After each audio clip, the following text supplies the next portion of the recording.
আজ আপনাদের বলবো রানী কর্ণাবতী ও সম্রাট হুমায়ুনের এক রাখি বন্ধনের ঐতিহাসিক কাহিনী।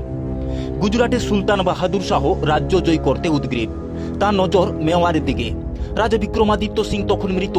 মেওয়ার রক্ষাহীন, এটাই আক্রমণের সুযোগ। কর্ণাবতী বিধবা রানী একাই সামলাচ্ছেন রাজ্য ও দুর্বল সেনাবাহিনী।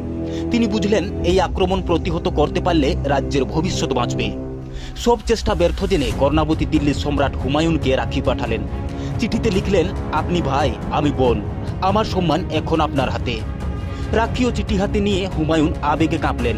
তিনি বললেন, রানী শুধু আমার বোন নন, ভারতের নারীর সম্মান তার হাতে। হুমায়ুন তার সেনাপতিদের নিয়ে মেওয়ারের দিকে রওনা হলেন। ঘোড়া, হাতি, ঢাল, তলোয়ার আর লাল পতাকা সবই যুদ্ধের সংকেত বহন করে। রানী দুর্গ থেকে প্রতিদিন আকাশের দিকে চেয়ে অপেক্ষা করেন। শিশু সন্তান উদয় সিংকেও সাহস যোগান, ভাই আসবে, ভয় পাস না। বাহাদুর শাহ বিশাল সেনা নিয়ে দুর্গ ঘিরে ফেলেন। ধ্বংস নিশ্চিত মনে হয়। কর্ণাবতী নিজ হাতে অস্ত্র তুলে নেন, সৈন্যদের মনোবল যোগান। সেই মুহূর্তেই হুমায়ুনের বাহিনী ধুলো উড়িয়ে আসে মেওয়ারে। তার নেতৃত্বে পাল্টা আক্রমণ শুরু হলে বাহাদুর শাহ পিছু হটতে বাধ্য হয়। বাহাদুর শাহ পালিয়ে যায়, দুর্গ বেঁচে যায়, মেওয়ার ফিরে পায় সম্মান।